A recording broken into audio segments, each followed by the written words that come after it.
Hola, soy Marlene Celeste Francisco Santiago, correspondo al grupo del 1002 de la Escuela Nacional Autónoma de México y a continuación les voy a presentar una breve explicación del temario de bioquímica del módulo de biología oral.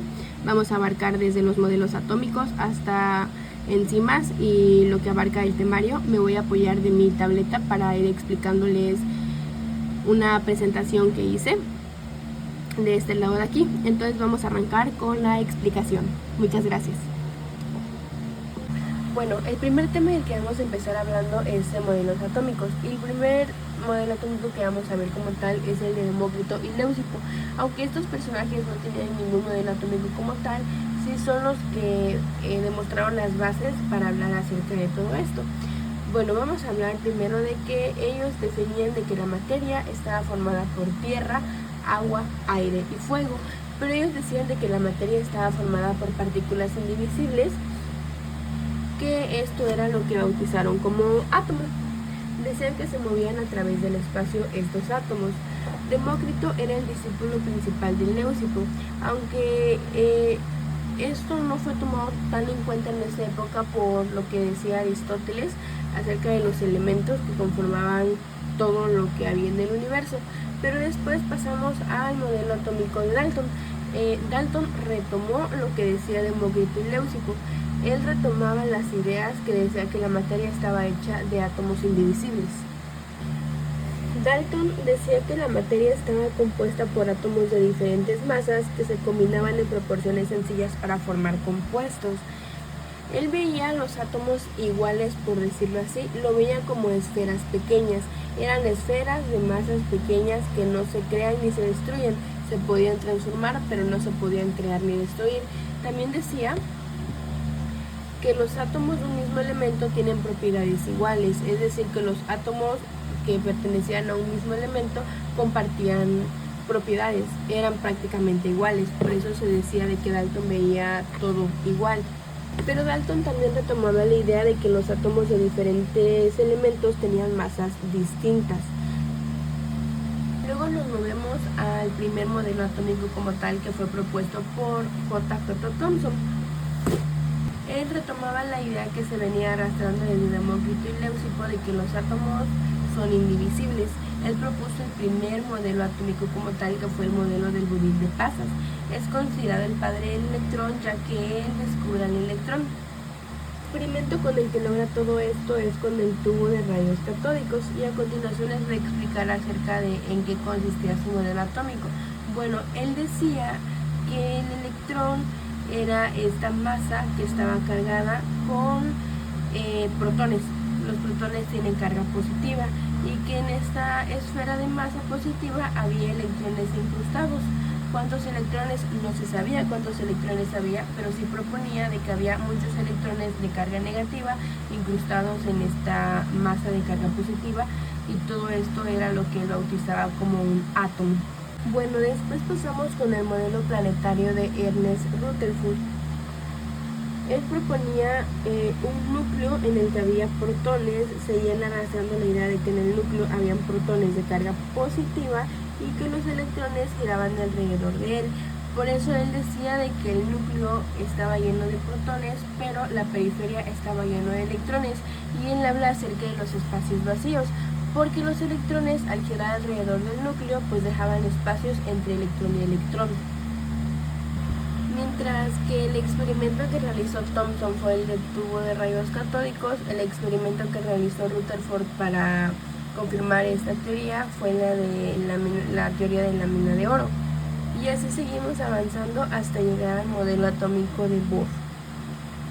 Bohr rescataba la idea de Rutherford hasta cierto punto, pero él decía que los electrones giraban alrededor del núcleo, sí, pero no se giraban así en desorden o como quisiera, sino que se giraban en órbitas. Estas órbitas tienen diferentes niveles energéticos, y estos niveles energéticos son los conocidos niveles energéticos de Bohr, o también llamadas órbitas de Bohr. Él explica los comportamientos de los electrones en órbitas que eran órbitas muy bien definidas.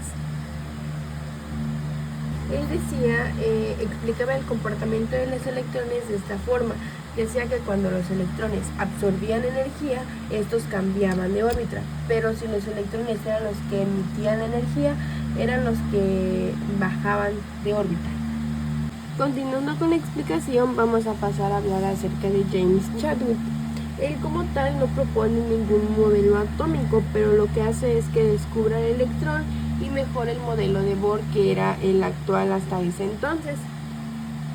Él hablaba de que los neutrones eran una masa sin carga en el núcleo. Los electrones aportaban masa, pero no aportaban energía. Por eso es que se dice que los electrones no poseen energía y que los neutrones estaban en el núcleo contrarrestando las cargas que ejercía el protón y el electrón. De hecho, mencionando acerca de esto, el electrón era la partícula subatómica que menos pesaba.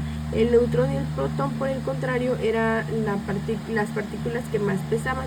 Por eso es que se encontraban en el núcleo y los electrones girando alrededor de él. Ahora vamos a hablar acerca del modelo de Schrödinger y Heisenberg. Ellos propusieron el modelo atómico actual, es el más reciente que tenemos, y ellos hablaban de que existen orbitales con distintas formas geométricas. Bohr hablaba acerca de que los electrones giraban en órbitas bien definidas y asimilaba como un modelo del sistema solar por las órbitas en las que orbitaban los electrones. Pero Schrödinger y Heisenberg hablaban de orbitales, porque sí, decían que los electrones giraban en órbitas, pero también decían de que giraban en orbitales, que eran formas bien definidas, o sea que no estaban girando así a lo loco, sino que tenían un orden de estar girando, por decirlo así. Ellos hablaban de nubes de probabilidad, decían que no se puede conocer ni saber la posición exacta en la que se encontraba un electrón. Esto es lo que se le conoció como el principio de incertidumbre de Heisenberg. O sea, ellos decían que no podía saber la posición exacta de un electrón porque los electrones estaban cambiando constantemente. Por eso se hablaba de que en lugar de un sistema solar eran zonas de probabilidad. O sea, que las órbitas no eran como tal los lugares en donde estaban a fuerza girando los electrones, sino que era una probabilidad de donde podía estar el electrón girando, y la forma de la misma manera era una probabilidad en la que esos electrones se podían encontrar, porque no se podía saber con exactitud la ubicación. Y bueno, esos fueron como los modelos atómicos desde Demócrito hasta Schrödinger y Heisenberg. Bueno, vamos a continuar hablando acerca de la antimateria. Para hablar de la antimateria hay que hablar de lo posiblemente que puede existir y de lo que no puede existir. Por ejemplo, la materia negativa no puede existir. La podemos encontrar en otro sentido, sí, pero nunca negativa.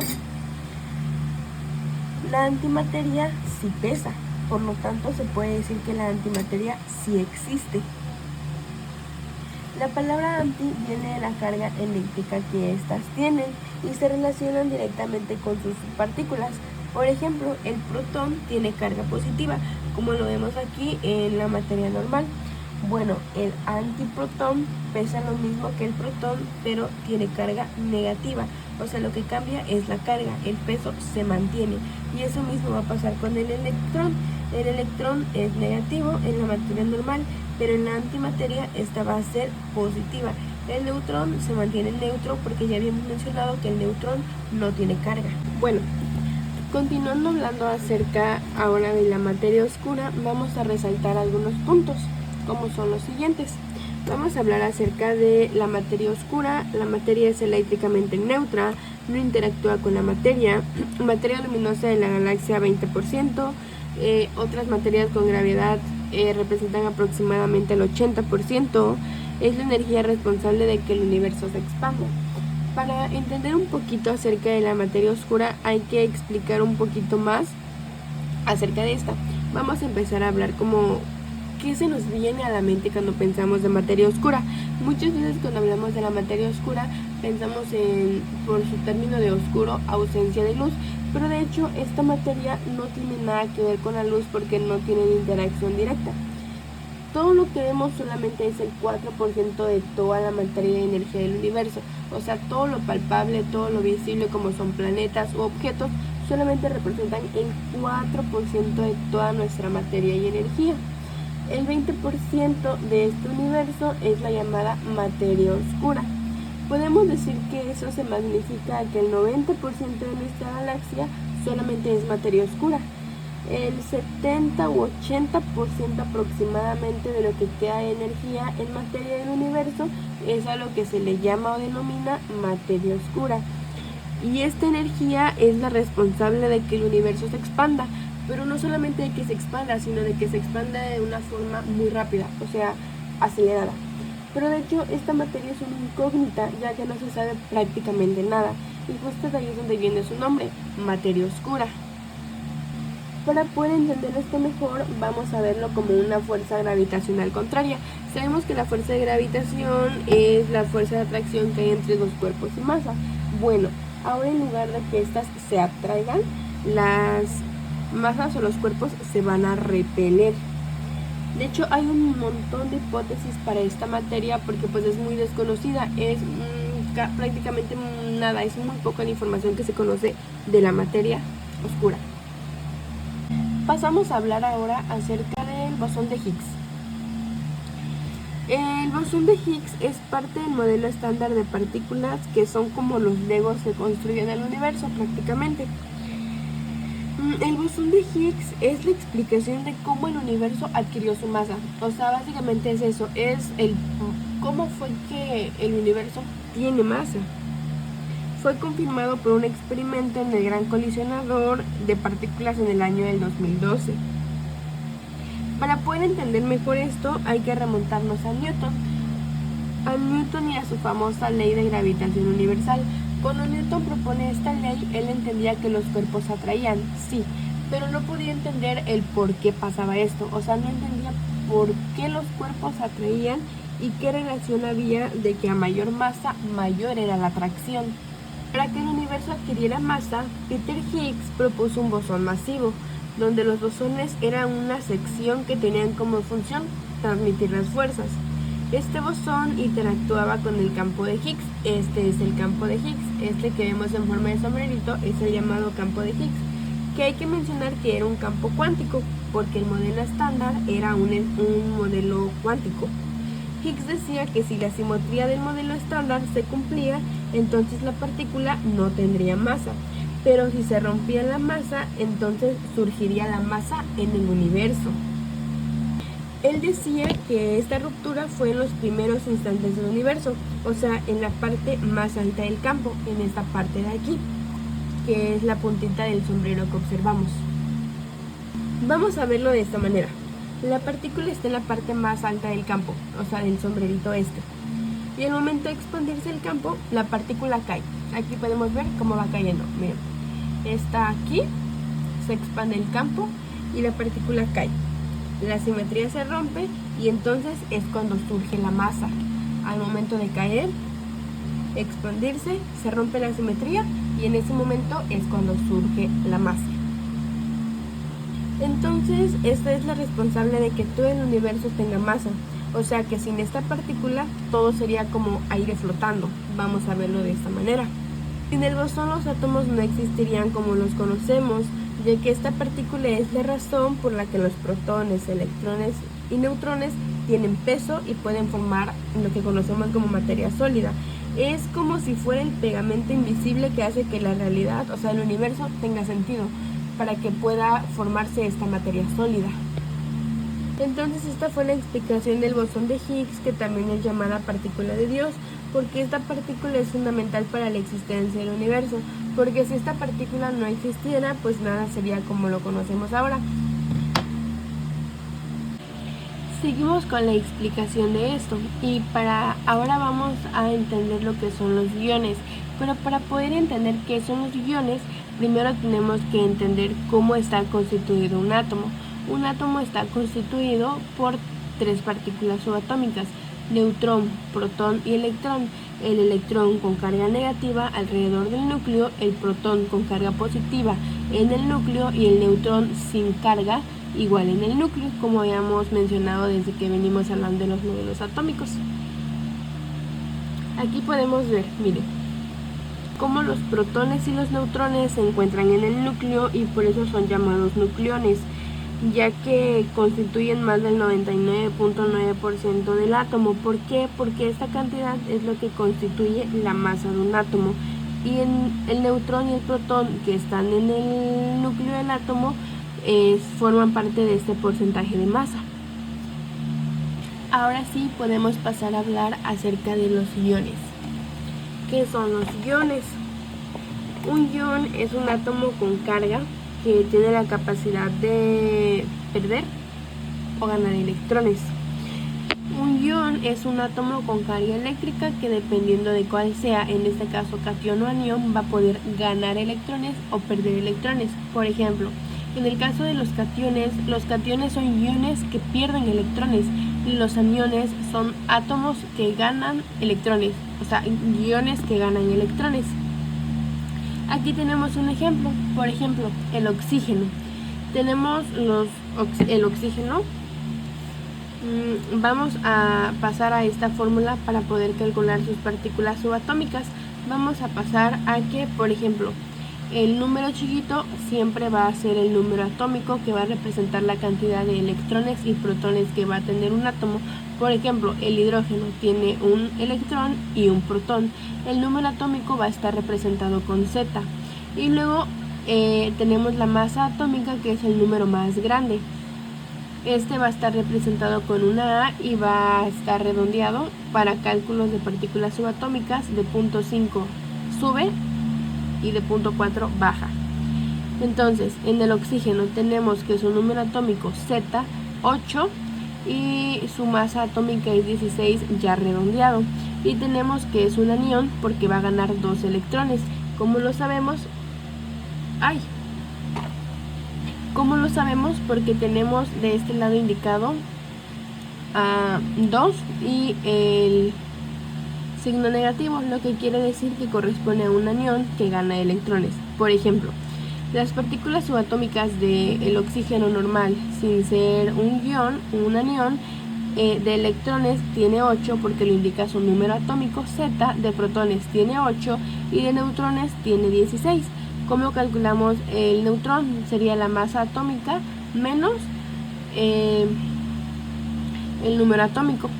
Y ahora, las partículas subatómicas, ya cuando el oxígeno gana los 2 electrones, son que los electrones son 10 porque ganó 2 electrones, y los protones y neutrones no cambian, siguen siendo el mismo.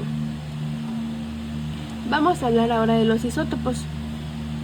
Los isótopos son átomos de un mismo elemento cuyos núcleos tienen una cantidad diferente de neutrones, y al cambiar los neutrones cambiamos la masa. Por ejemplo, aquí tenemos isótopos de hidrógeno. Tenemos el protio, deuterio y el tritio.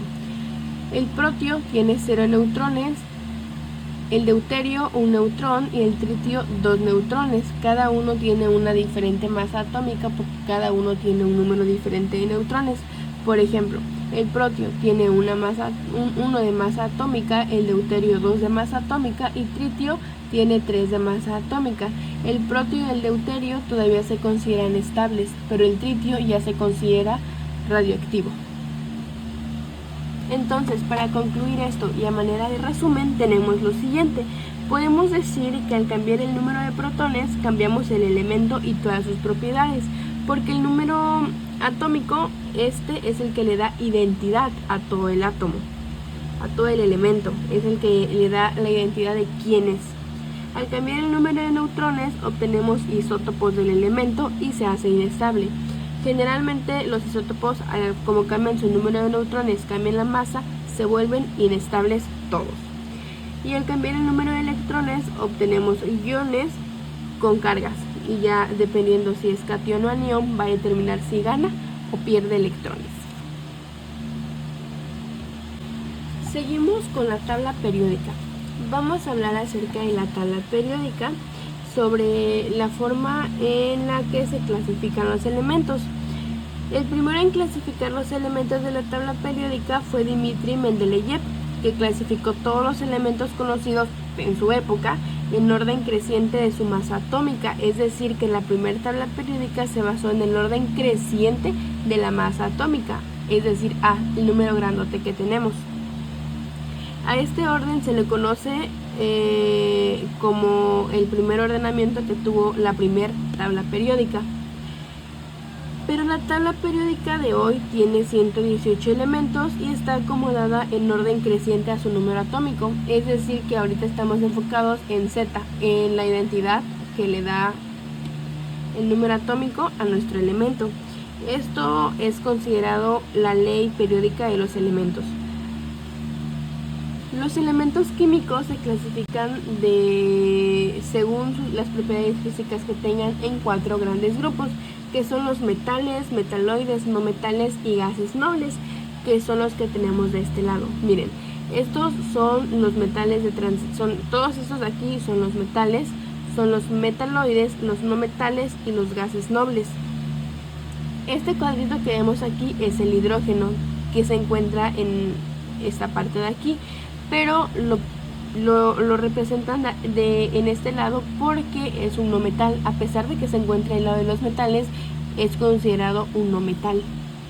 Los no metales, que vendrían siendo todos estos de aquí, a excepción del hidrógeno, que se encuentra separado. En la tabla periódica original se encuentra aquí, pero en esta imagen particularmente está separada para señalar e indicar que este representa un no metal. Los no metales son sólidos, son buenos conductores del calor y de la electricidad, tienen brillo, son maleables, es decir, que permiten la deformación del metal, son dúctiles, es decir, que permiten la obtención de alambres, y tienen altos puntos de fusión y de ebullición. Los metaloides, que son estos que tenemos de este lado, presentan propiedades intermedias entre los metales y los no metales. O sea que actúan como metales si se enlazan con un elemento no metálico y actúan como un metal si se enlazan con un elemento metálico. O sea que actúan de forma contraria. Si se juntan con un metal, se comportan como un no metal. Si se juntan como un no metal, se comportan como un metal. ¿Ok? Vamos a relacionarlos como los niños rebeldes, que les dices que hagan una cosa y hacen otra. Es exactamente igual. Luego tenemos a los no metales. La mayoría se encuentra en estado líquido y gaseoso. Son malos conductores del calor y de la electricidad. No tienen brillo, no son maleables ni dúctiles y tienen bajos puntos de fusión y de ebullición. Si nos damos cuenta, los no metales son todo lo contrario a los metales. Es decir, si los metales son buenos conductores de la electricidad, los no metales no. Si los metales tienen brillo, los no metales no. Si los metales en su mayoría se encuentran en estado sólido, los no metales no. O sea, los no metales le llevan la contraria a los metales. Y por último tenemos a los gases nobles. Los gases nobles son elementos químicos inertes, es decir, que no reaccionan frente a otros elementos. Más adelante vamos a hablar acerca de algunas otras propiedades específicas que tienen y por qué es que no reaccionan con los otros elementos. Porque en general su última órbita contiene el máximo de electrones posibles para ese nivel, que esto tiene que ver con la regla del octeto que vamos a tocar en un momento. La tabla periódica también se clasifica se distribuye en otras partes, como son estas. Tenemos a los periodos, tenemos a las familias, a los bloques y a los grupos. Las familias son las filas, son estas filas de aquí. Las filas verticales son las familias. Y las familias son columnas que comparten propiedades similares. Se clasifican en 11 familias, que son estas que tenemos aquí. Los grupos también se distribuyen o los podemos notar como columnas, pero la diferencia que vamos a notar es que las familias son nombres y los grupos son letra y número. Y de los grupos solamente tenemos dos, A y B. Y después tenemos a los periodos. Los periodos corresponden a las filas de la tabla periódica. En total son 7 periodos, que son los que tenemos de este lado. que vendrían siendo 1, 2, 3, 4, 5, 6 y el hidrógeno que se encuentra separado pero que está originalmente aquí. Habíamos hablado de los periodos cuando veíamos las órbitas de Bohr. Bueno, los niveles energéticos de Bohr o las órbitas son estos niveles energéticos que encontramos en la tabla periódica, que son 7. Y por último encontramos la distribución de los bloques, que vienen siendo S, P, D y F. Pero de estos no vamos a hablar tanto como de las familias, periodos y grupos. Retomando el tema de las familias, tenemos pues el nombre de las familias, que son los alcalinos tercios, los metales de transición, la familia del boro, tenemos a la familia del carbono, la familia del nitrógeno, la familia de los calcógenos, halógenos y de los gases nobles. Los gases nobles los vamos a venir trabajando aparte porque no se mezclan con ninguno de los otros elementos de las otras familias. Para clasificar a los grupos vamos a entenderlo de la siguiente manera. Tenemos dos grupos, A y B. Para poder identificar en quién es A y quién es B, vamos a guiarnos como ejemplo la altura. Por ejemplo, el A corresponde a las columnas más altas, A de alto, y el B corresponde a los metales de transición, solamente son metales. Entonces, en la distribución de la tabla periódica podemos decir que es B de bajo y comenzamos a enumerar 1A, 2A y nos pasamos acá, nos saltamos los metales tantito y pasamos 3A, grupo 4A, grupo 5A, grupo 6A y grupo 7A. Y luego retomamos con los metales 2A y ponemos 3, pero ya no es 3A, es 3B, 4B, 5B y así sucesivamente. El número que tenga el grupo va a indicar cuántos electrones tienen en su última capa. Generalmente indican eso, nos podemos guiar del número que tiene el grupo para saber cuántos electrones tiene cada elemento en su última capa, que es llamada capa de valencia, pero eso lo vamos a tocar un poquito más adelante, pero solamente como aclaración para que cuando lo mencionamos ya sepamos un poquito de contexto de qué es a lo que me estoy refiriendo. Continuamos hablando acerca de la tabla periódica y de sus elementos. En esta ocasión vamos a hablar acerca de la electronegatividad, que es una de las propiedades periódicas que hay. En palabras simples podemos decir que la electronegatividad es el poder que tiene un elemento para atraer electrones, o sea, para robarse los electrones de otro elemento y así poder formar enlaces. Vamos a relacionarlo con un tema muy fácil. Podemos decir que la electronegatividad, bueno, primero que nada vamos a asociar a los elementos como si fueran personas distribuidas en algún lugar, ¿no? Por ejemplo, en algún cuarto. La electronegatividad es qué tan guapo eres, qué tanta capacidad tienes para atraer personas. Por ejemplo, el elemento más electronegativo es el flúor. Esto se debe porque entre más arriba y más a la derecha estés, eres más electronegativo, eres más guapo y más capacidad de robar electrones y de formar enlaces tienes. Los elementos con mayor electronegatividad son el flúor, el oxígeno y el cloro. Tenemos flúor, oxígeno y cloro. Y los menos electronegativos son el francio, que los tenemos de este lado de acá. Es el francio, es el cesio, el bario y el radio. Los gases nobles, que son esta columna de aquí, no los tomamos en cuenta. No los tomamos en cuenta porque ellos no juegan, porque ya tienen, se podría decir que su electronegatividad completa, por decirlo de ese modo, ya que tienen los 8 electrones en su última capa, que es la de valencia. Entonces no necesitan de estar complementándose con otros electrones de otros elementos porque ellos ya lo tienen completo, así que ellos no juegan. Por tanto, ya hemos dicho que el más electronegativo es el flúor y el menos electronegativo es el francio.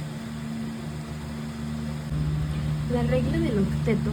Veníamos mencionando hace rato acerca de la regla del octeto, pero no hablamos bien acerca de qué es la regla del octeto. Bueno, en resumen, un elemento para ser feliz necesita 8 electrones en su última capa Esta capa es denominada como la capa de valencia. Todos los átomos buscan tener 8 electrones en esta última capa de valencia para poder lograr estabilidad, así como hablábamos de que los más estables son los gases nobles, buscan tener esta misma estabilidad de los gases nobles. Por eso los átomos van a compartir electrones, ya sean que los compartan, los ganen o los pierdan por medio de enlaces iónicos o covalentes, según sea el caso. Entonces, la regla del octeto es que los elementos busquen tener 8 electrones en su última capa de valencia formando enlaces, y van a hacer todo lo posible para poder obtener estos 8 electrones en su última capa, que es la de valencia. Hablábamos acerca de que el número del grupo determina los electrones de valencia que tiene cada uno. Por ejemplo, en el grupo 1A, el número 1 establece que todos los del 1A tienen solamente un electrón en su capa de valencia, los del 2A tienen 2 electrones y así sucesivamente. En los metales puede variar.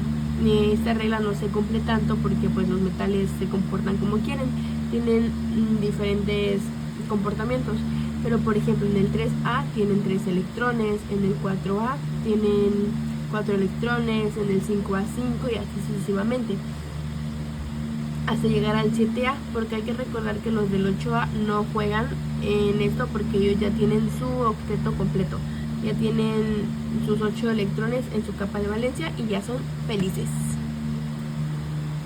Vamos a hablar ahora acerca del enlace covalente, pero antes, ¿qué es un enlace? Un enlace es la unión de 2 o más átomos a través del intercambio de electrones, ya sea que fueron cedidos, ganados o compartidos. Entonces, vamos a hablar acerca del enlace covalente. ¿Qué es lo que conforma un enlace covalente? Bueno, un enlace covalente lo conforma un no metal y un no metal. ¿Cómo se forman?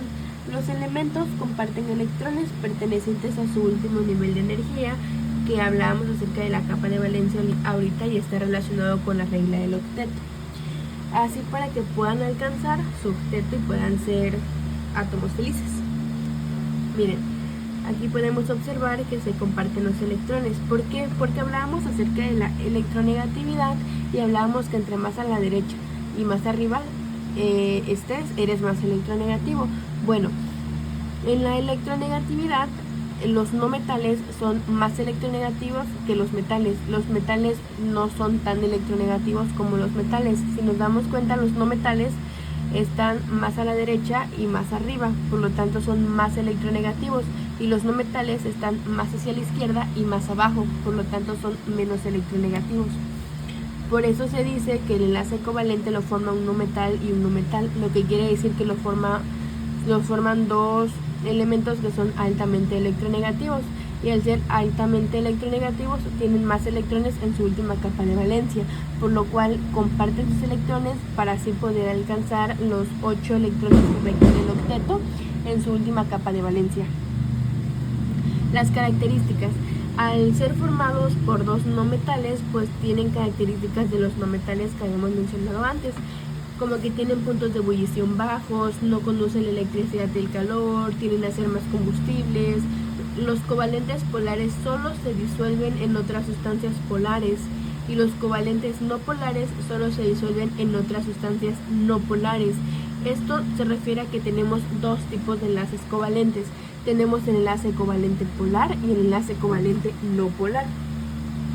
El enlace covalente polar está formado, pues es un polar, entonces tiene que estar formado por un no metal y un no metal, pero uno de los 2 no metales siempre tiene que ser un hidrógeno.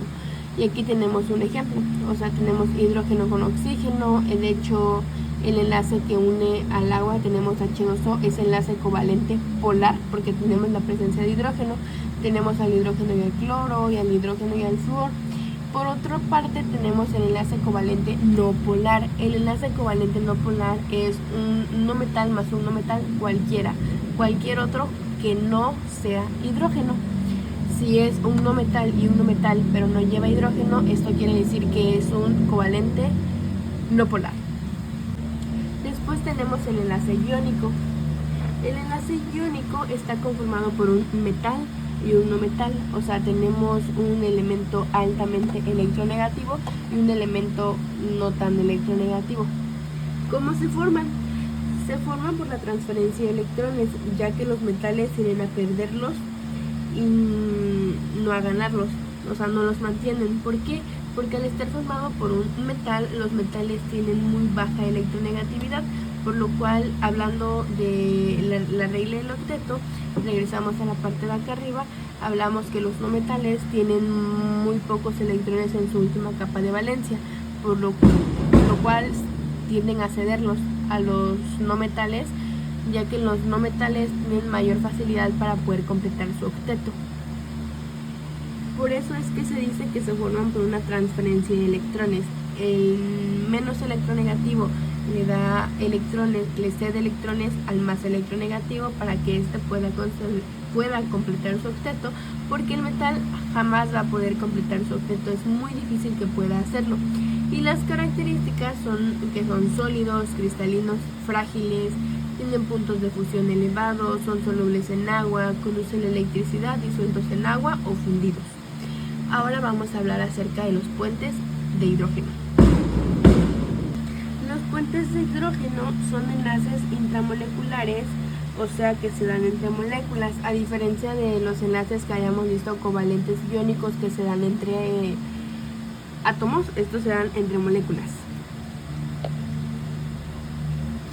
Se forman cuando un átomo de hidrógeno se encuentra enlazado a un átomo muy electronegativo, como bien puede ser el flúor, el nitrógeno o el oxígeno, por medio de un enlace covalente polar, porque el hidrógeno es un no metal y es un hidrógeno que está unido a otro no metal, por lo cual forma un enlace covalente polar. Entonces, la distribución de los electrones estará más concentrada en el átomo más electronegativo, que ya sería el nitrógeno, el flúor o el oxígeno, dependiendo de cuál sea, y se obtendrán cargas parciales. Por ejemplo, en el lado del más electronegativo, como podría ser el flúor, se van a obtener cargas parciales negativas, y en el hidrógeno se van a obtener cargas parciales positivas. Así se forma un dipolo, o sea, una molécula con una carga parcialmente positiva y otro polo con carga parcialmente negativa. Cuando estos dipolos se atraen con otros dipolos, forman una atracción denominada dipolo-dipolo. Estas atracciones electrostáticas son los puentes de hidrógeno que podemos ver aquí. Miren, tenemos la carga parcialmente positiva con la carga parcialmente negativa del oxígeno, porque hablamos de la electronegatividad. Se sienten atraídas y se atraen por medio de un puente de hidrógeno mediante un enlace covalente polar. Por lo tanto, estos son considerados enlaces débiles, o sea, se pueden romper con mucha facilidad. Los átomos se unen de esta manera cuando encontramos este tipo de conformaciones. Vamos a encontrar enlaces de puentes de hidrógenos fuertes y débiles, dependiendo de con quién estén haciendo el puente. Por ejemplo, al tener el puente de hidrógeno flúor-hidrógeno, este es más electronegativo porque el flúor es más electronegativo y es más fuerte. En cambio, este que es hidrógeno-oxígeno es menos electronegativo, por tanto es menos fuerte. Entonces va a depender si es muy fuerte o no tan fuerte, dependiendo de con quién se esté uniendo. Si es con un elemento altamente electronegativo o no tan electronegativo. Y listo. Bueno, vamos a hablar ahora acerca del agua. El agua es una molécula que está compuesta por dos átomos de hidrógeno y un átomo de oxígeno, como podemos ver aquí. Este es el átomo de oxígeno y estos son los dos átomos de hidrógeno. Los átomos de hidrógeno forman un ángulo de 104.5 grados. ¿Pero por qué pasa esto? Bueno, esto pasa porque el oxígeno tiene 6 electrones de valencia. Ya habíamos hablado antes acerca de la valencia, de la regla del octeto y ese tema. Entonces, el oxígeno tiene 6 electrones de valencia y el hidrógeno solamente tiene uno. Entonces esto quiere decir que quedan dos pares de electrones sin que se enlacen, porque tenemos los 6 de electrones de valencia del oxígeno y tenemos los 2 del hidrógeno. Entonces eso es lo que hace que su estructura forme un ángulo de 104.5 grados. Habíamos hablado acerca de los puentes de hidrógeno y de las moléculas dipolos, que son lo mismo que moléculas bipolares. Entonces, hablando de esta molécula es una molécula bipolar, por eso es que se atraen entre sí mediante los puentes de hidrógeno, o sea, se forman enlaces y se atraen por los puentes de hidrógenos que habíamos explicado antes de las cargas parcialmente positivas y parcialmente negativas. De hecho, el oxígeno es un elemento muy electronegativo y el hidrógeno no tanto. Entonces, en la parte de arriba podemos observar que los electrones se conservan o se mantienen más tiempo en la parte del oxígeno por esta alta electronegatividad que tienen, y están menos tiempo en las partes del hidrógeno por esto mismo de la electronegatividad. Las cargas que se forman en la sección del hidrógeno son cargas parcialmente positivas y las que se forman en el hidrógeno son cargas parcialmente negativas. Hablando de los puentes de hidrógeno, es importante mencionar que cada molécula de agua en estado líquido puede hacer 3.4 puentes de hidrógenos, pero en estado sólido pueden llegar a ser hasta 4 puentes de hidrógenos. El agua presenta propiedades físicas y químicas. Las propiedades físicas se relacionan con las características o magnitudes que se pueden medir, o sea, en las que se puede considerar su materia. Podemos encontrar estas tres características, propiedades físicas principales, como son densidad, punto de ebullición y punto de congelación. La densidad del agua pura es de 1 gramo por centímetro cuadrado. Alcanza su punto de ebullición a los 100 grados Celsius y su punto de congelación a los 0 grados Celsius. Otras dos de las propiedades del agua son la capilaridad y la tensión superficial. La capilaridad es la propiedad que le permite al agua subir por tubos muy delgados, que son llamados tubos capilares. Son como popotes que dispensan el agua de forma natural, o sea, que no se le tiene que aplicar ninguna fuerza, solamente dispensan el agua. Esto es gracias a dos fuerzas que actúan en estos tubos capilares, que es la fuerza de adhesión, que es la fuerza de atracción que hay entre las moléculas y estos tubos capilares, y la fuerza de cohesión, que es la fuerza que mantiene unidas a las moléculas de agua. Al actuar juntas es lo que permite que el agua suba. Cuando la adhesión es mayor que la cohesión es cuando el agua sube. Podemos observar un ejemplo muy claro de la capilaridad cuando las plantas absorben el agua y llevan el agua hacia las plantas más altas, o los árboles grandes cuando absorben sus raíces el agua en la tierra. Es un ejemplo muy bueno de la capilaridad. Luego tenemos la tensión superficial. La tensión superficial es otra propiedad del agua. Aquí la superficie del agua se comporta como una tipo membrana, ya que las moléculas ejercen fuerzas que actúan entre sí, que estas son pues la fuerza de cohesión que hayamos visto hace un momento justamente, y esto hace que se genere una tipo membrana, porque de hecho nos damos cuenta, las moléculas de agua se juntan en la superficie hasta formar como una capita, que es la que permite que insectos muy livianos, como por ejemplo los mosquitos, se puedan parar en la superficie del agua y no se hundan. Aquí podemos observar a las moléculas que están juntas, se van uniendo para formar esta membrana en la superficie del agua. El calor específico. El calor específico, para entender el calor específico, primero tenemos que entender qué es el calor específico. El calor específico es la cantidad de energía necesaria para subir 1 centígrado la temperatura de 1 gramo de sustancia. El calor específico del agua es 1. O sea, podemos decir que el calor específico es la capacidad que se tiene para poder absorber el calor. En este caso, la capacidad que tiene de absorber el calor del agua es de 1 centígrado por gramo. Hablemos ahora acerca de la disociación del agua. La disociación del agua es un proceso muy simple que se da cuando la molécula de agua se separa en dos iones, como lo vamos de este lado. Ahorita vamos a profundizar en esto. Para entender esto podemos imaginar una molécula de agua. Ya sabemos que la molécula de agua tiene dos átomos de hidrógeno y uno de oxígeno. En la disociación, esta molécula compuesta por el hidrógeno y el oxígeno se rompe y el agua se separa en dos iones, un ion hidrógeno que es el ion hidrógeno que tenemos aquí y un ion hidróxido que es este de aquí, OH, el hidrógeno con carga parcial positiva y el OH con carga parcial negativa. El hidrógeno es un protón, tiene carga positiva, es decir que pierde electrones y es el que hace que una sustancia se pueda volver ácida. El OH es el que permite que una sustancia se pueda volver alcalina, o sea, una base. Tenemos estos tres puntos que son importantes. Tenemos que es reversible, la disolución del agua se da en una minoría y define el pH. La disociación del agua no es un cambio permanente y solamente sucede en una escala muy pequeña, por eso se dice que es en una minoría. Y se dice que es reversible porque los iones de hidrógeno y OH se vuelven a juntar rápidamente para formar otra vez la molécula del agua, que es H2O. Y muy pocas moléculas del agua están disociadas, o sea, muy pocas moléculas de agua se disocian.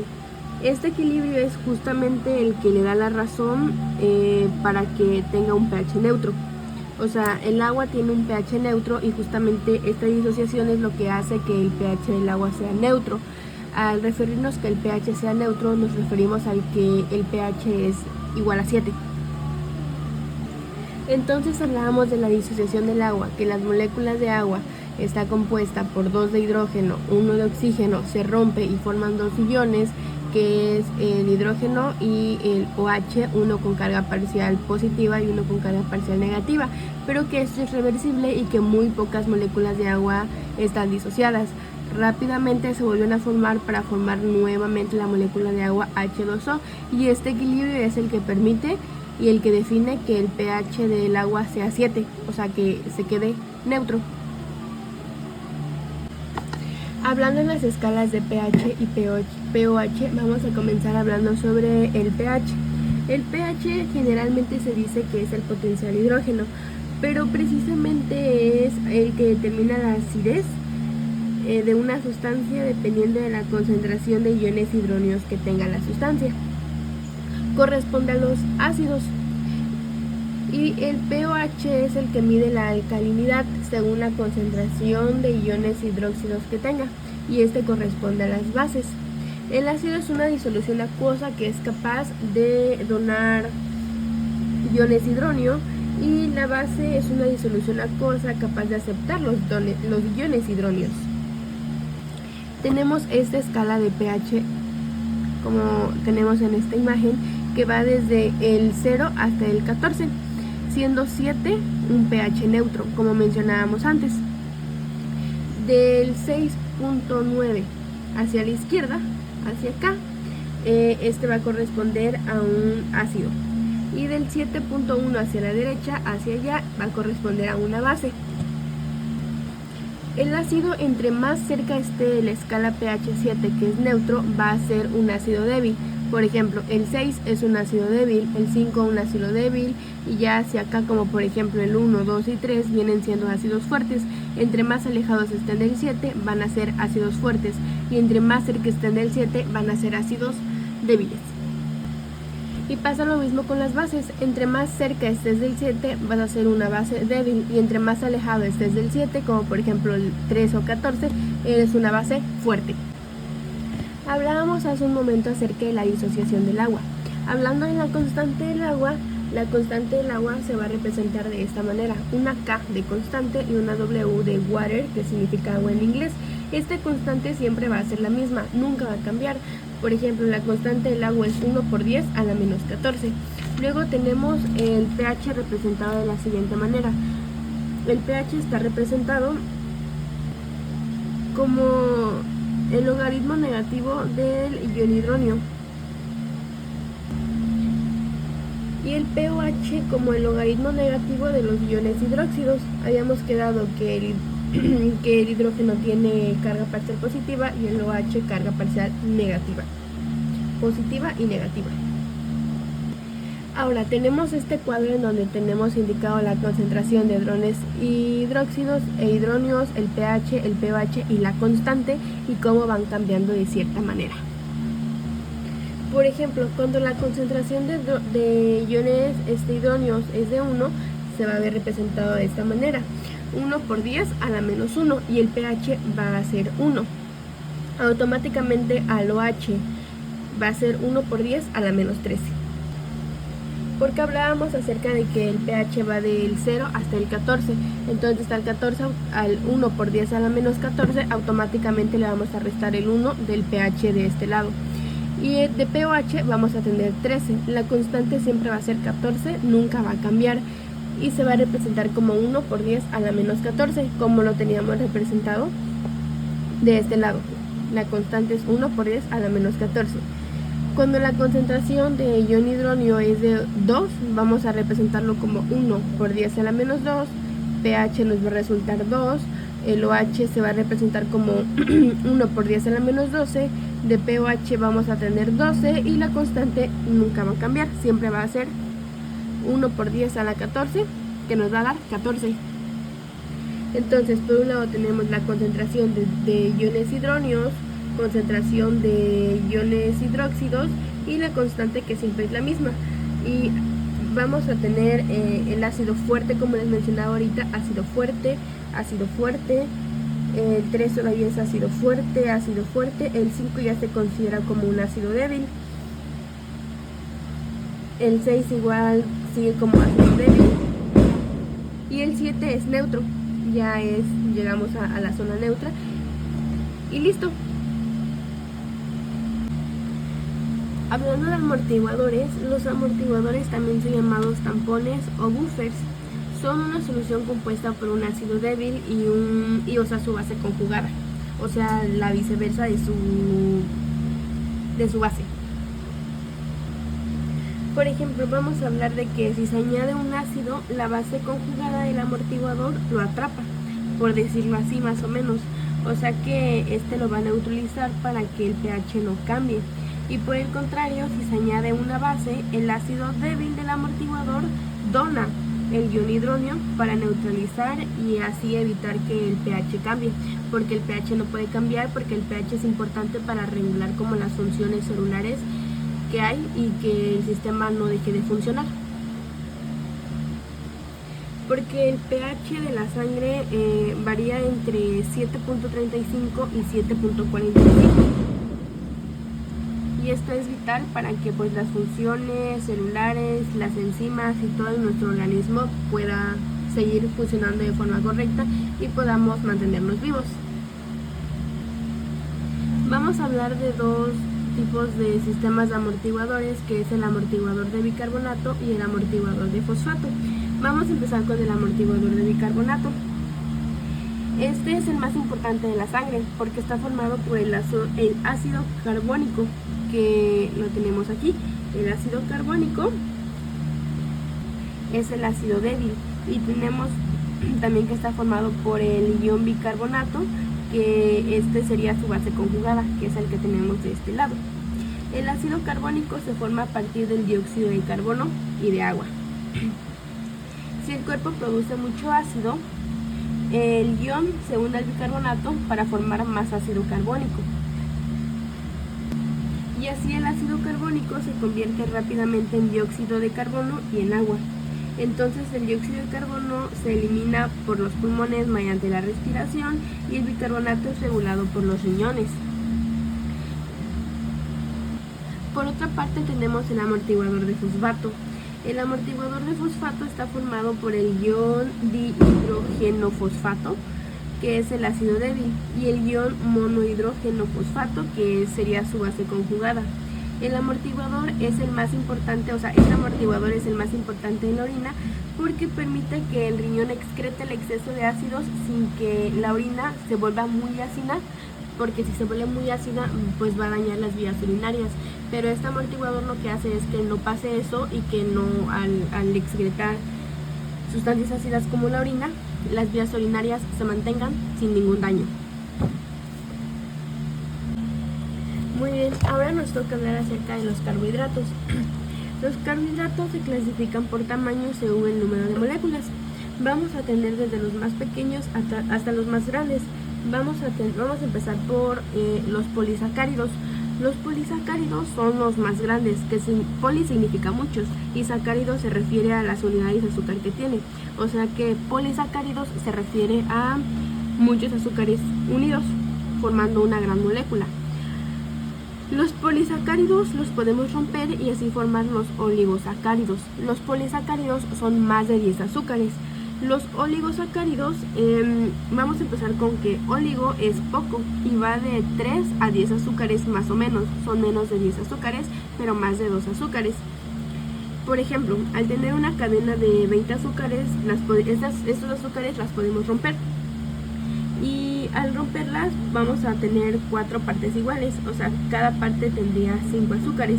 Pasamos de un polisacárido de más de 10 azúcares a 4 polisacáridos de 5 azúcares. Si seguimos rompiendo, nos vamos a quedar nada más con 2 azúcares unidos. Esto es la definición de lo que es un disacárido, o sea, son 2 bloques de azúcar. Los disacáridos son 2 azúcares unidos.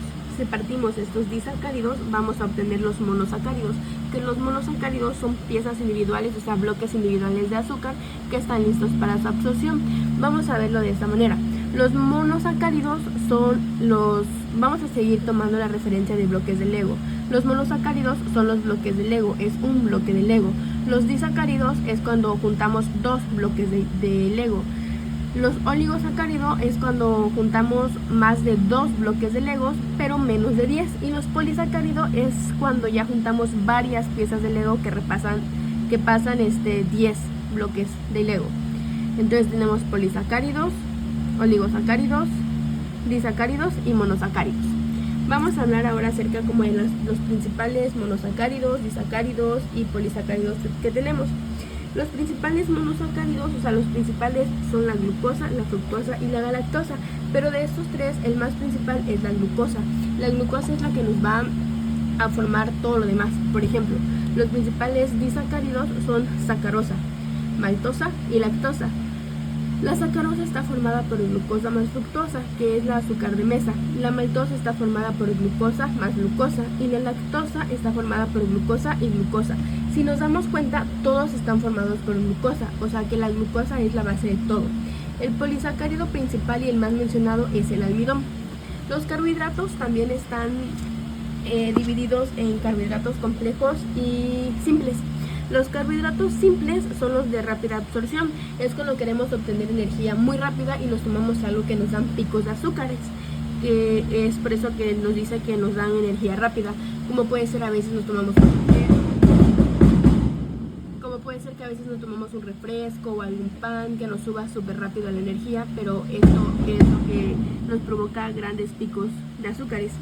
Y luego tenemos los carbohidratos complejos, que estas son largas cadenas que se absorben lentamente, pero se dice que estos nos proporcionan energía sostenida y tienen un mayor valor nutricional, o sea, son mejor los carbohidratos complejos que los simples, porque estos nos van soltando energía de poquito en poquito. Bueno, ahora vamos a hablar acerca del proceso de formación de furanosa y piranosa.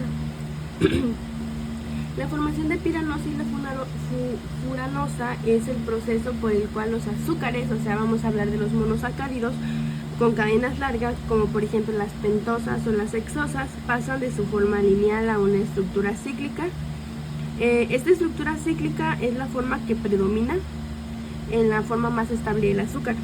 El proceso es una reacción intramolecular, o sea que se ocurre dentro de la misma molécula y es entre 2 grupos funcionales al azar, que son el grupo carbonilo y el grupo hidroxilo. El tamaño del anillo que se va a formar es el que va a determinar si el azúcar se llama piranosa o furanosa. La piranosa se forma en un anillo hexagonal, o sea de 6 miembros, 5 átomos de carbono y un átomo de oxígeno. Su nombre va a derivar del compuesto heterocíclico llamado pirano. La reacción que causa la ciclación es la formación de un hemiacetal en el caso de las aldosas o un hemicetal en el caso de las cetosas. Ahora, vamos a hablar acerca de la formación de las pirinosas. Esto ocurre cuando el grupo hidroxilo del penúltimo carbono, por ejemplo el carbono 5, ataca al grupo carbonilo, como por ejemplo el carbono 1, para un aldehído. Por ejemplo, aquí tenemos el grupo aldehído más el grupo hidroxilo, nos da origen al anillo de 6, que es la que forma a la piranosa. Y en la formación de la furanosa, que es el anillo de 5, sucede cuando los azúcares que tienden a formar el anillo es más pequeño, o sea, los que forman el anillo más pequeño. En aldosas, el grupo hidroxilo del carbono 4 ataca al carbono 1. En cetosas, el grupo hidroxilo del carbono 5 ataca al grupo de cetonas del carbono 2. Y aquí es donde tenemos grupo cetonas más grupo hidroxilo, es el que nos da origen al anillo de 5, que es el anillo más pequeño y nos da origen a la furanosa. Vamos a hablar ahora acerca del origen del carbono anomérico. Cuando los monosacáridos se unen, el enlace que se forma a partir del OH del carbono anomérico es el que va a heredar el nombre de esta orientación.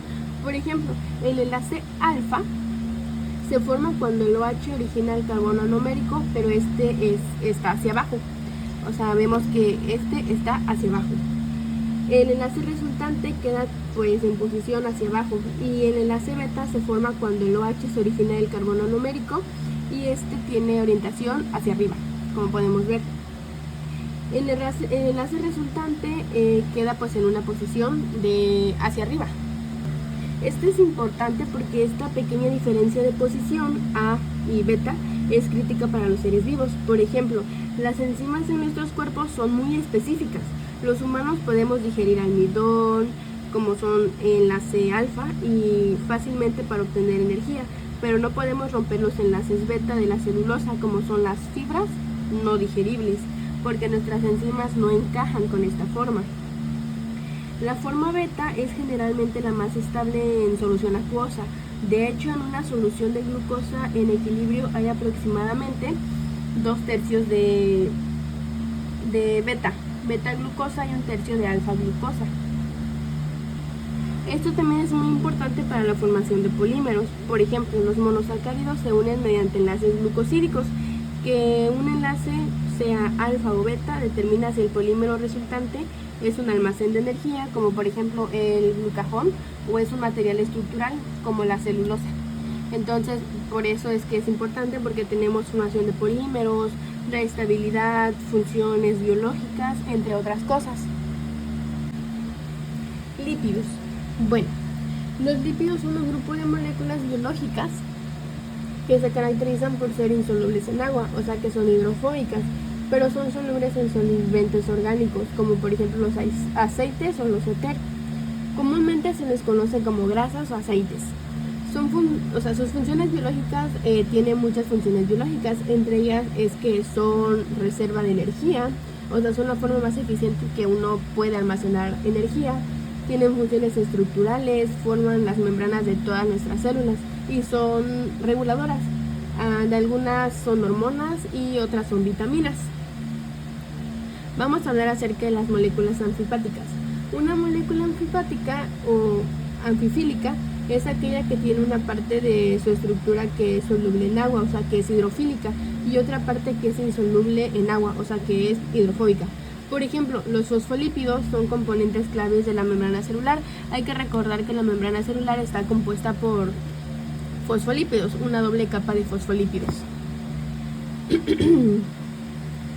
En el agua se agrupan de modo que las cabezas hidrofílicas quedan hacia el exterior, o sea, en contacto con el agua. Las cabezas son las que tienen contacto con el agua y las colas hidrofóbicas quedan hacia el exterior, o sea, esas no tienen contacto con el agua, por algo se llaman hidrofóbicas, y así forman una bicapa lipídica en la membrana. Por eso se dice que tiene una doble membrana de fosfolípidos. Vamos ahora con los ácidos grasos. Los ácidos grasos son bloques de construcción de muchos lípidos. Vamos a verlo como si fueran otra vez figuritas de Lego, bloques de construcción de muchos lípidos. Son cadenas largas de carbono con un grupo ácido al final, que es el grupo carboxílico. Tenemos dos tipos, ácidos grasos saturados y ácidos grasos insaturados. Los ácidos grasos saturados son la cadena de carbono que solo tiene un enlace simples, o sea, está saturada de hidrógenos. Son generalmente sólidos a temperatura ambiente, por ejemplo, la grasa animal o la mantequilla. Y tenemos por otro lado los ácidos grasos insaturados. La cadena de carbono tiene al menos un doble enlace entre los átomos de carbono. Son generalmente líquidos a temperatura ambiente, por ejemplo, los aceites vegetales como el de oliva, que incluye los famosos omega 3 y el omega 6. Vamos a hablar ahora acerca de la saponificación. La saponificación es una reacción química en la que un lípido contiene un enlace éter, un lípido saponificable como un triglicérido, que reacciona con una base fuerte como el hidróxido de sodio o de potasio, y que también reacciona con agua. Esta reacción rompe el lípido y produce jabón, o sea, son sales de ácidos grasos, y también produce glicerina o glicerol.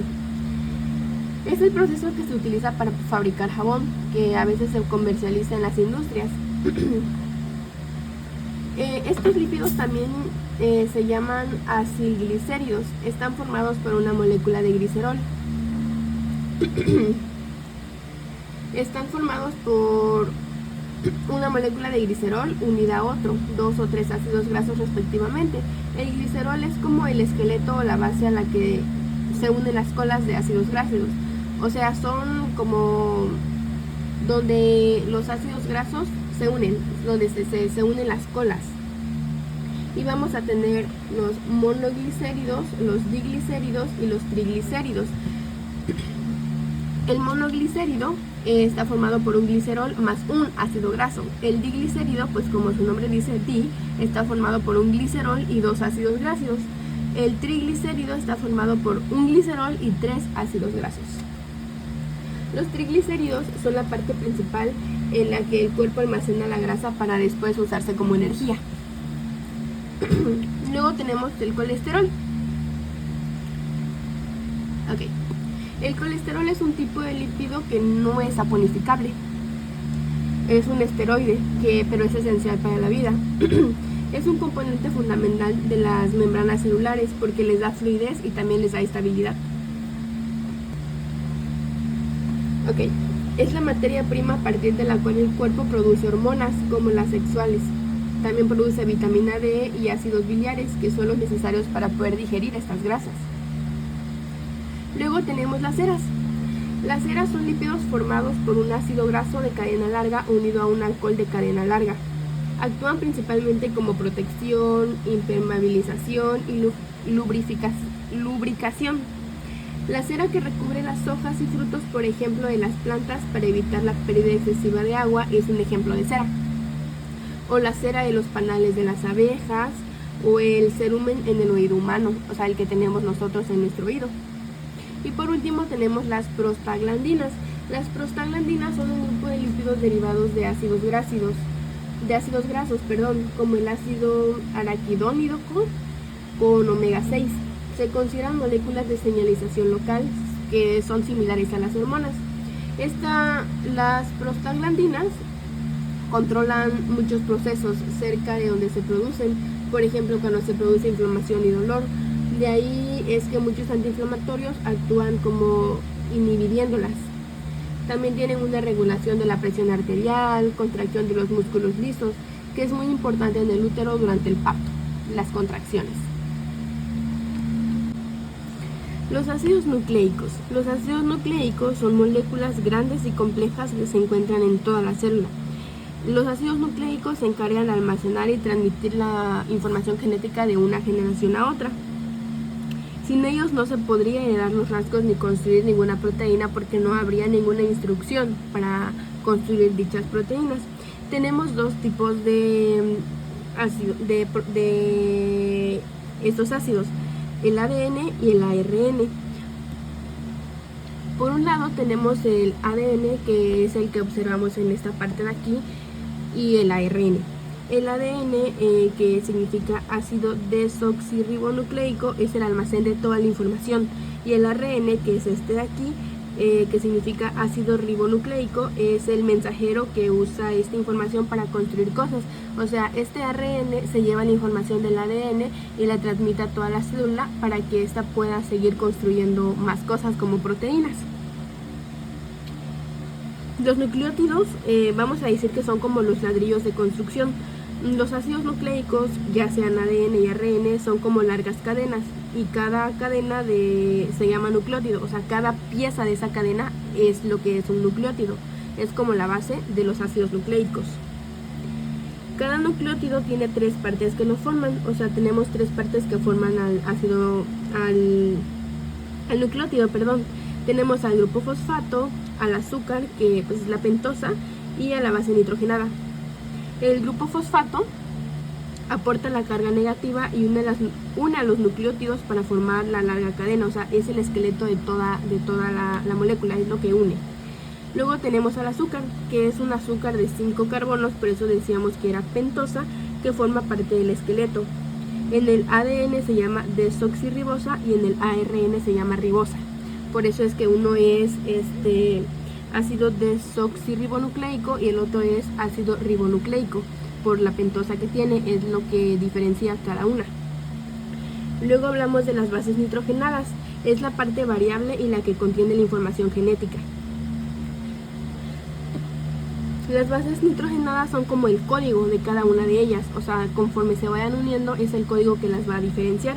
Por ejemplo, o sea, son las letras con las que se escribe la información genética, son como las instrucciones, por decirlo así, y se divide en 2 grupos según su tamaño y estructura. Tenemos las bases purinas y pirimidinas, que las bases de la purina son la adenina y la guanina, y de la pirimidina es la citosina, timina y uracilo. La estructura de las purinas son que tienen 2 anillos, son más grandes, y las pirimidinas solamente tienen un anillo, por tanto son más pequeñas. El ADN y el ARN son muy similares, pero tienen muchas diferencias y son claves. Por ejemplo, el ADN es de doble cadena. Tenemos que es una doble cadena de hélice y se parece a un caracol si lo vemos de ese modo. El ARN solamente tiene una cadena, como podemos ver en esta imagen. Es una línea como doblada, pero solamente es una cadena. Su azúcar, o sea, sus bases el azúcar del ADN es desoxirribosa y sus bases son adenina, timina, guanina y citosina. Y el azúcar del ARN es la ribosa y sus bases nitrogenadas son adenina, uracilo, citosina y guanina. La función del ADN es almacenar la información genética de manera segura, es como el máster, el pro de todo. Y luego el ARN es la que transcribe y lleva a cabo las instrucciones para crear más proteínas. O sea, es el mensajero, es como uno es el jefe, el ADN es el jefe y el ARN es como el chalán que lleva los mensajes del jefe. El ADN en las 2 cadenas se unen entre sí por las bases nitrogenadas que aparecen pues de forma muy específica. Es como si fueran parejas. Por ejemplo, la adenina siempre se va a unir con la timina. Adenina y timina siempre van a ir juntas. Y guanina siempre se va a unir con citosina. Estas son como el lenguaje para que se puedan crear las proteínas. A esto es lo que se le llama complementariedad de bases. Siguiendo con esto, ahora nos toca hablar acerca de las proteínas. Las proteínas son las moléculas orgánicas más complicadas y abundantes que hay de la célula.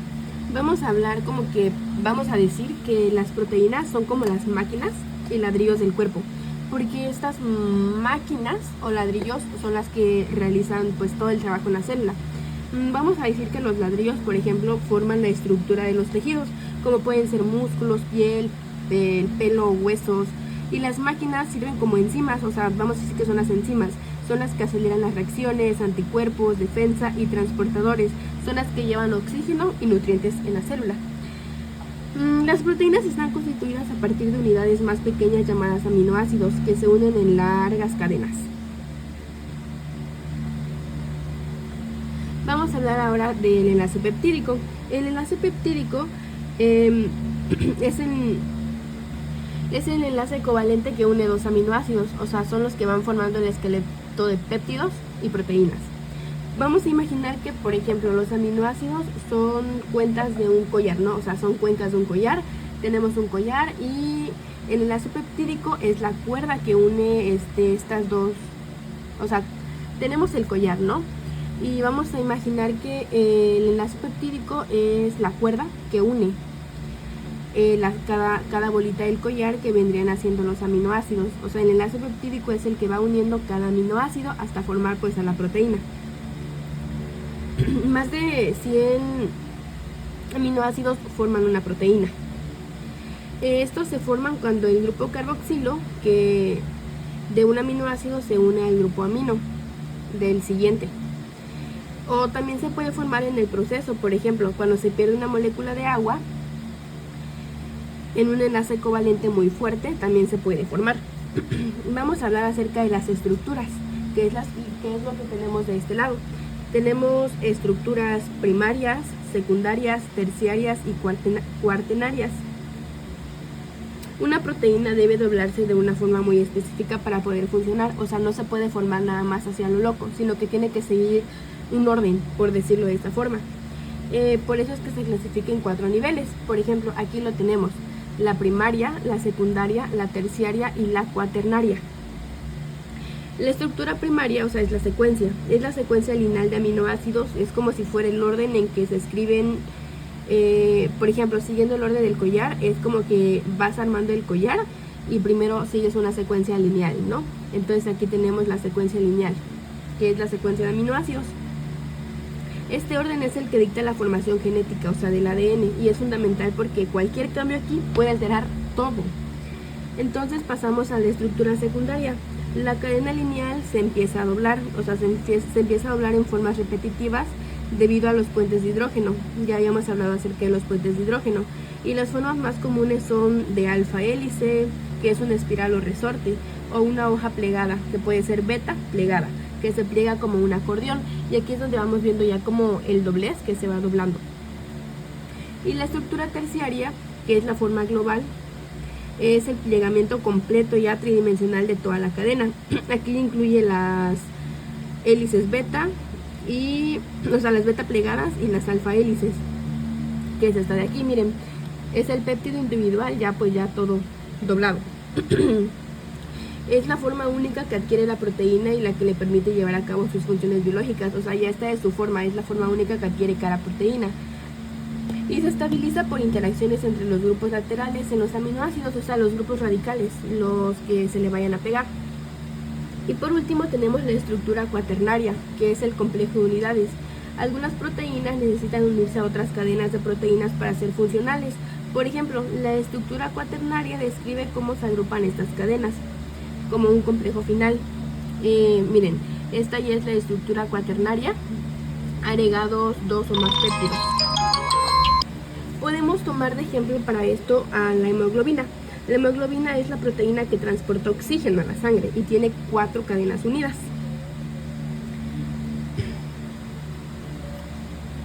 Las proteínas, la función de una proteína va a depender totalmente de su forma tridimensional, o sea, la que ya se formó después de esto que acabamos de ver. De su forma tridimensional puede ser pues estructura terciaria, o sea, la terciaria o cuaternaria, que es cuando ya va tomando la forma tridimensional, porque aquí apenas es la lineal y aquí es el doblez, y esta es cuando va tomando la forma. La desnaturalización es el proceso por el cual una proteína pierde la estructura tridimensional que se formó justamente aquí. O sea, es cuando se despliega, es cuando pasamos de esto a esto otra vez.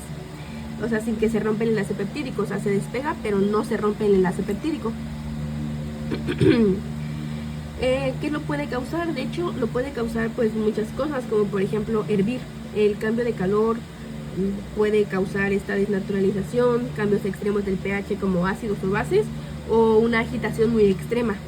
Y al perder su forma, o sea, esta forma única que adquiere la proteína deja de ser funcional. O sea, si pierde esta forma, pues deja de funcionar.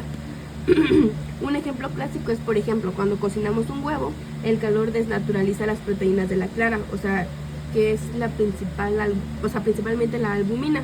haciendo que pase de ser transparente y líquida a ser blanca y sólida. Es por eso cuando se hierve un huevo, o sea, tomando en cuenta de cuando se hierve o se cocina un huevo, o sea, cambia su estructura completamente. Y es justamente por la desnaturalización de las proteínas. Y para concluir, vamos a hablar acerca de las enzimas de alguna forma fácil. Las enzimas son esenciales, o sea, son las aceleradoras de la vida, son las que aceleran las reacciones que hay. La enzima es una proteína, o a veces puede llegar a ser un ARN, que actúa como catalizador biológico. Catálisis enzimática. ¿Qué es la catálisis enzimática? Bueno, la catálisis enzimática es el proceso en el que la enzima acelera una reacción química específica, pero sin ser consumida en el proceso. O sea, podemos imaginar que la enzima es una herramienta que ayuda a armar o desarmar una pieza. Es el sustrato, por decirlo así. Podemos decir que es como el desarmador que ayuda a armar o desarmar alguna pieza, algún cajón, algún juguete o cualquier cosa que se pueda desarmar. La energía de activación es la chispa, o sea, es la chispa o la energía mínima que necesita una reacción para que empiece. O sea, es como lo que necesita para que empiece la reacción. La velocidad de reacción se dice que al reducirse la enzima permite que la reacción ocurra mucho más rápido. O sea, que aumenta la velocidad de reacción ayuda a que aumente la velocidad de la reacción, y esto hace posible como que exista la vida a temperatura corporal, o sea, a la temperatura ambiente, por decirlo así. Las coenzimas y el grupo prostético son cofactores, o sea, son moléculas. La coenzima y grupo prostético, pues ambos son cofactores, o sea, son moléculas no proteicas que algunas enzimas pues necesitan para funcionar. Vamos a hablar pues primero de las coenzimas. La coenzima es una molécula orgánica que a menudo deriva de la vitamina B y se une a la enzima de forma débil y temporal. O sea, no es permanente. Un ejemplo es, por ejemplo, vamos a decir que la coenzima se une a la enzima, realiza el trabajo, por ejemplo, transferir algún grupo químico o lo que sea, y se va. Pero por el contrario, el grupo prostético es una molécula orgánica o ion metálico que se une a la enzima, pero de una forma fuerte y permanente. A menudo pasa con un enlace covalente, pero el grupo prostético forma parte de la estructura de la enzima, o sea, es como si fuera un engranaje fijo, ya no se va, se queda permanentemente. La actividad de una enzima depende por completo de que mantenga su forma tridimensional, o sea, su estructura terciaria o cuaternaria. La temperatura ideal generalmente es de 37 grados en humanos, a la que la enzima tiene, o sea, su máxima actividad. Esa temperatura, a temperaturas muy bajas la enzima se vuelve lenta, y a temperaturas muy altas, como por ejemplo 40 grados centígrados, la desnaturalizan, o sea, pierde su forma, por tanto pierde su función. El pH óptimo es el nivel de acidez o alcalinidad donde la enzima funciona mejor, que es lo que vemos por acá. Por ejemplo, la enzima pepsina en el estómago funciona mejor a un pH ácido de 2, o sea, ese es como, podríamos decir que es su hábitat natural, por decirlo de esta forma. La regulación alostérica, que es el citorregulador, es una forma de encender o apagar la enzima a través de una molécula reguladora. Es como si fuera un apagador como de prender y encender un foco. Por ejemplo, la regulación alostérica, una molécula llamada afector o modulador, se une a la enzima en un lugar distinto al sitio activo, llamado sitio alostérico. Y el activador alostérico, que es un regulador positivo, es el efector que se une y aumenta la actividad de la enzima, o sea, que hace que la enzima se vuelva más eficiente para unir un sustrato. Y el inhibidor alostérico, que es el regulador negativo, es el efector que une y disminuye la actividad de la enzima, o sea, frenando la reacción. Es el que frena la reacción, o cuando quieras apagar una reacción, ¿cómo lo haces? Pues con el inhibidor alostérico.